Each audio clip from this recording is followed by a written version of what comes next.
Well, hello, friends, and welcome to the deep dive this week. And as you will see, I am flying solo today, and there's a reason for that I need to share with you.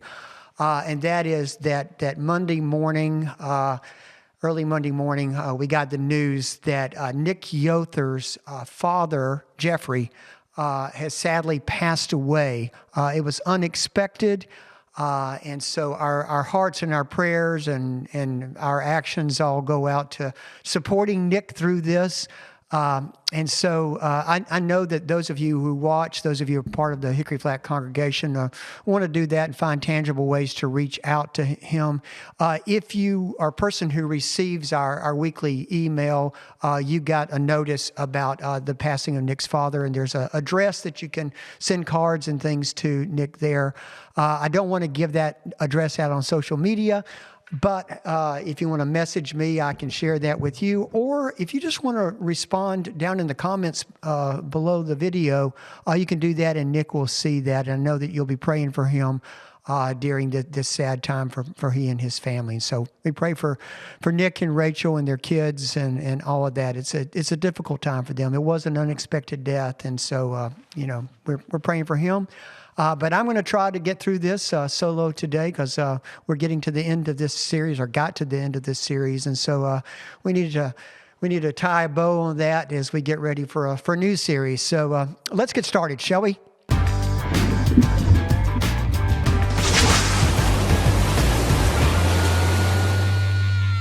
All right, so we have been in a time in the church. It's called Eastertide, the official sort of lectionary term for it.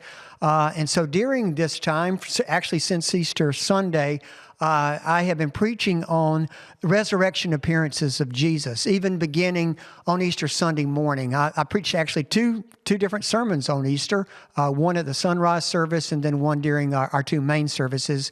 And we looked at two different resurrection appearances there on that first Easter Sunday. One was the appearance there that's kind of the famous one with Mary Magdalene going to the tomb and finding it empty, and then running to tell the disciples, and Peter and John run down and look at it, and then they find the tomb empty, and then they go away, and then Jesus appears to Mary. And so, sunrise was about that. On the main services, we looked at the walk to Emmaus, or the road to Emmaus, and the two travelers, Cleopas and an unnamed appearance, and Jesus appeared to them, and they there in Emmaus, and they were so excited they had to rush back to Jerusalem.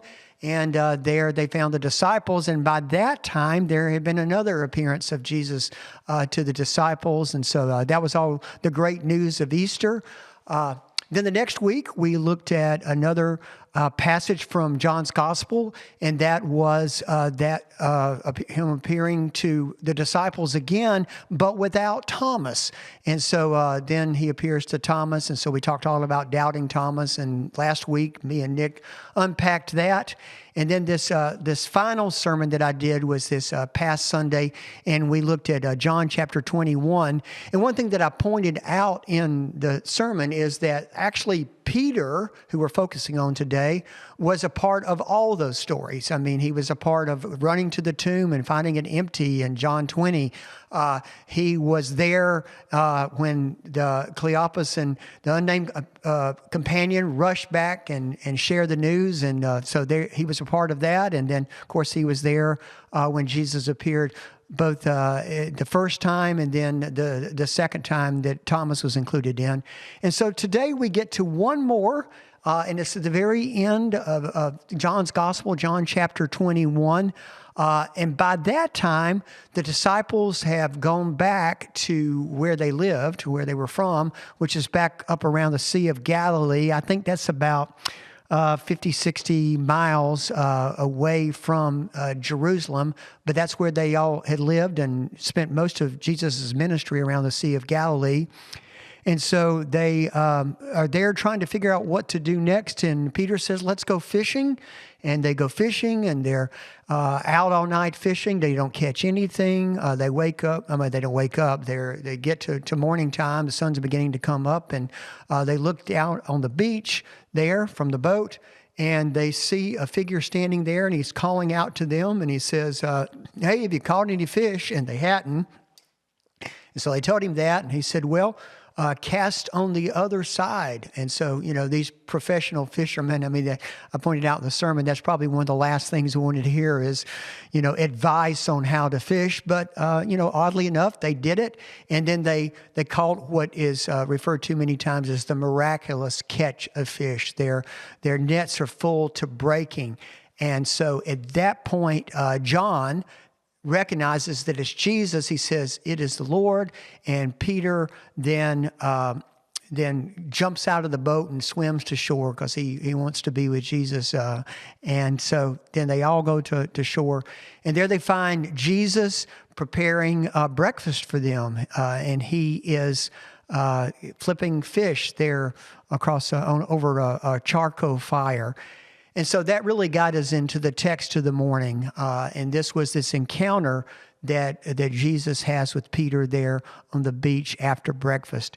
And so one of the things that I pointed out was that it had to have been awkward for Peter. As important figure as he was in the church, and a lot of things that we read about Peter, particularly from this point on, Peter's role on Pentecost, a Sunday, that first birthday of the church when he preached that sermon, and all the people were converted there, and it really started the Christian church. And then we read in the book of Acts the importance of Peter as he is one of the leaders in the early church. And then eventually, as one of his martyred disciples, he is crucified upside down. So Peter is one of the most important figures in the early church. He is the disciple whom Jesus said, upon this rock I will build my church. But before all that, there was the Last Supper. There was the upper room. That is where Jesus has said, that one of you will betray me this evening. Of course, he's talking about Judas, but all of the disciples say, we will never betray you. And Peter was very big about it. Lord, I will never, ever betray you. And Jesus says to him at that time that he would betray him 3 times before the cock crowed that evening.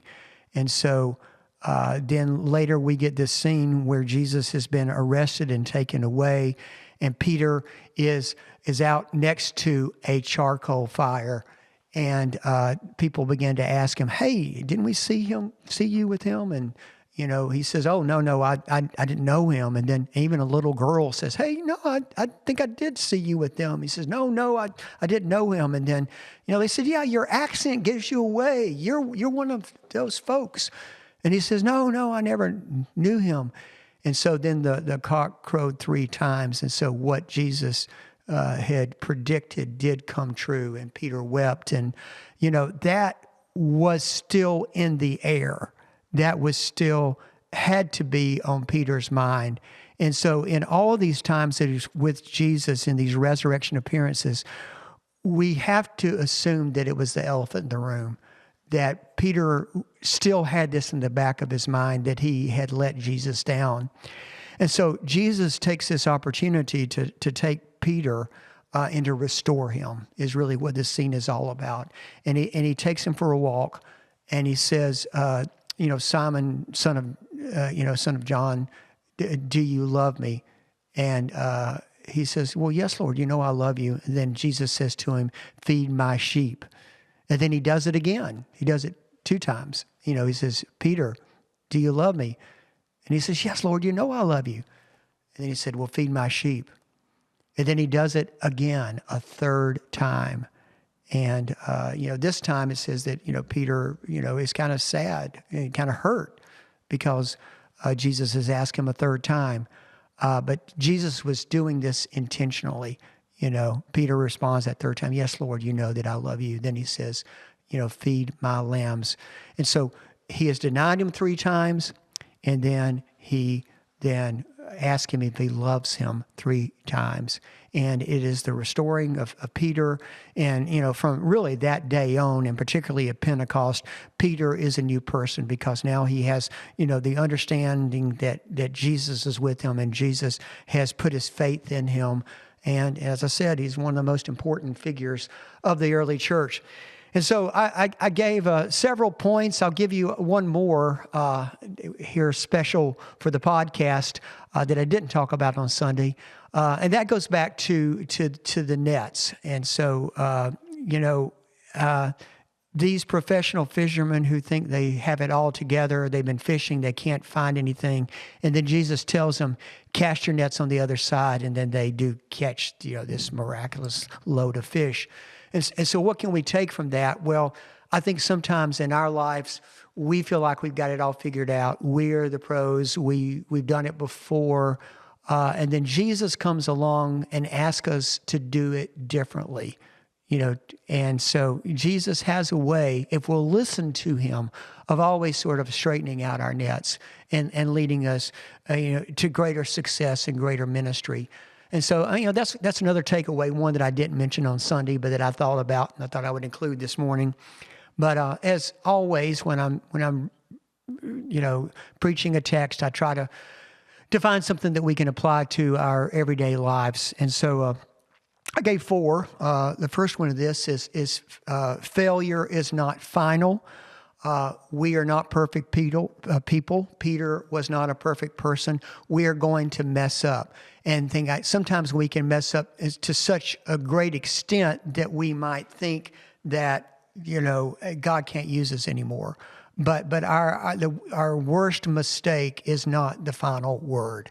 We are better than the worst thing we ever did. God sees that in us. Failure is not final. And so if that speaks to you as you hear this, understand that God hasn't given up on you, no matter what you've done, how you feel like you might have disappointed God, that God's grace extends to you, and God will redeem you and restore you as he did Peter. The other thing, the second point I gave was that Jesus meets us in our everyday. And I talked about on Sunday during the sermon that, this scene of Jesus cooking them breakfast, I just think is so beautiful. It's so simple. It's so holy and sacred. Jesus is there in the everyday. This scene is not like the Transfiguration. It's not up on some mountain. There's not, some voice from heaven speaking. It's just this kind of everyday scene. They've had breakfast together. They're taking a walk together. And it reminds me that how God often meets us in those everyday moments, that we don't know are holy and sacred until we're looking back on them. In this everyday moment, in just taking a walk after breakfast, Peter is met with Jesus and receives this grace and this gift. And that is the same for us many times. We might be just driving down the road somewhere. We may be taking a walk in our neighborhood. We might be cooking breakfast.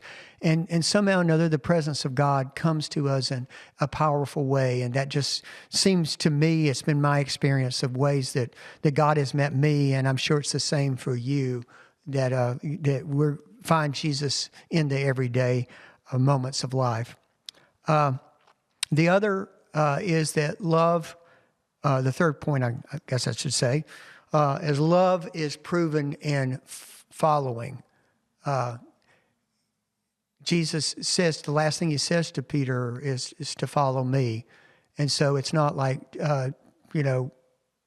you have to prove yourself some way, Peter. You got to do this. It's, if you want to prove your love to God, it is in following him.